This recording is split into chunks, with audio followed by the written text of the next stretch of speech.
रजत sir, आपकी अदालत में आने वाला सबसे चैलेंजिंग और सबसे मेमोरेबल गेस्ट कौन सा रहा है आपके लिए? वैसे तो मेरे लिए हर गेस्ट चैलेंजिंग होता है। कोई भी गेस्ट हो मैं उसके लिए उतनी ही तैयारी करता हूँ। किसी के बारे में मेरे पास कम इन्फॉर्मेशन होती है, जैसे इमरान खान साहब जो पाकिस्तान के, उनको मैंने पहली बार इंटरव्यू किया तो ज़्यादा नहीं जानता था, तो मुझे 4-5 दिन, ये कोई 25-30 साल पहले की बात है, तो उस समय वो सिर्फ क्रिकेटर के तौर पर जाने जाते थे, राजनीति में एंटर हो रहे थे।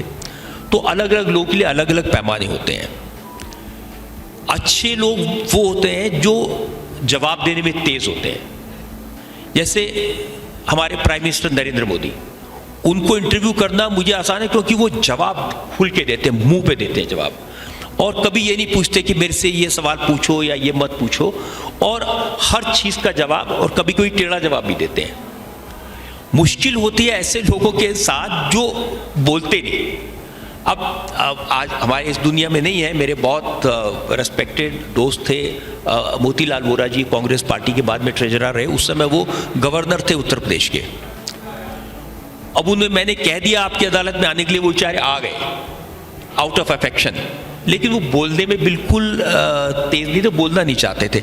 मैंने पूछा कि वोरा जी, आपने उत्तर प्रदेश के राजभवन को राजनीति का अड्डा बना दिया है? उन्हें कहा जी नहीं। अब उसके बाद कहाँ जाएं? मैंने कहा देखिए, वहाँ पर आके चंद्रा स्वामी ने एक यज्ञ किया था राजकाज के लिए। नहीं तो अब आप सोचिए कि मेरे लिए कितना मुश्किल हो गया, आगे कहाँ जाना है।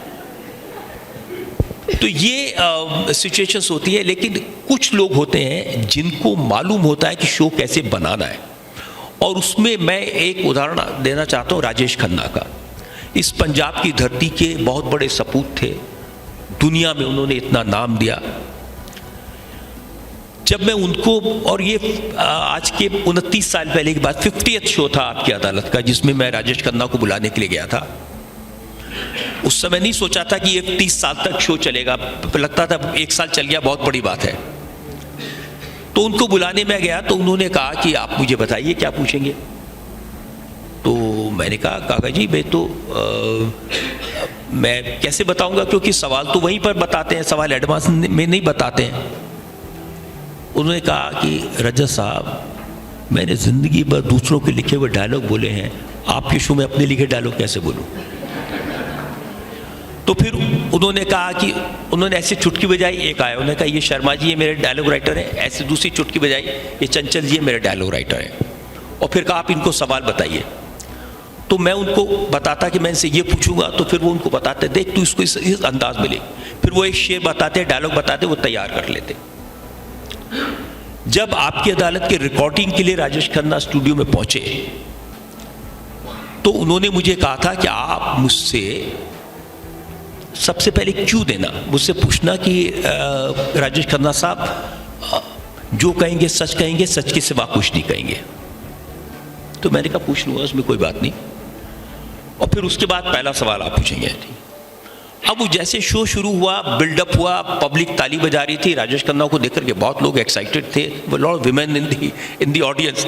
तो वो मैं पहला बात पूछना भूल गया, मैंने कुछ और पूछ लिया, बिल्कुल स्टोन की तरह, जैसे पत्थर वहाँ हो, कोई रिएक्शन नहीं। तो मैंने कहा राजेश खन्ना साहब वो तो उन्हें मुझे धीरे से कहा क्यों क्यों? ओहो, मैंने कहा अच्छा। फिर मैं वापस शुरू किया, फिर मैंने कहा कि कसम खा के कहिए, जो कहेंगे सच कहेंगे, सच के सिवा कुछ नहीं कहेंगे। His face lit up, he became somebody else and he said, रजा साहब ये राजेश खन्ना है, ये कसम खाए या ना खाए ये सच ही कहता है, सच्चाई छुप नहीं सकती, बनावट के उसूलों से खुशबू आ नहीं सकती कागज। और उनका पूरा शो इसी तरह चला, एक सवाल मैं पूछता था, फिर उसके बाद माइक उतारते थे, मेकअप रूम में चले जाते थे, वो 2 डायलॉग राइटर उनको डायलॉग बताते थे, फिर आते थे। तो that is only show. Normally आपकी अदालत शुरू होता है और खत्म हो जाता है 1-1.5 घंटे में, but him it was for 6-7 hours. हर सवाल का वो डायलॉग तैयार कराते थे, वो करते थे। बट पब्लिक के लिए that show came out to be really really big. तो ऐसे भी सिचुएशन आते हैं जो सबसे मुश्किल होते हैं, बट एक्चुअली लोग जो देखते हैं वो मेरे लिए ज़्यादा इंपॉर्टेंट है। और इसी परफेक्शन ने और इसी प्लानिंग थिंकिंग ने राजेश खन्ना को इतना बड़ा स्टार बनाया। वो एक्चुअली स्क्रिप्टेड एंड प्रोग्रामिंग रही शो में पूरे, बट जो ऑडियंस को दिख रहा है वो तो आउटकम ही है ना। So yeah great, so good to know this anecdote. And sir एक चीज़ ऐड करना चाहूँगी, पता नहीं रहा नहीं जा रहा, बोलने का मन कर रहा है।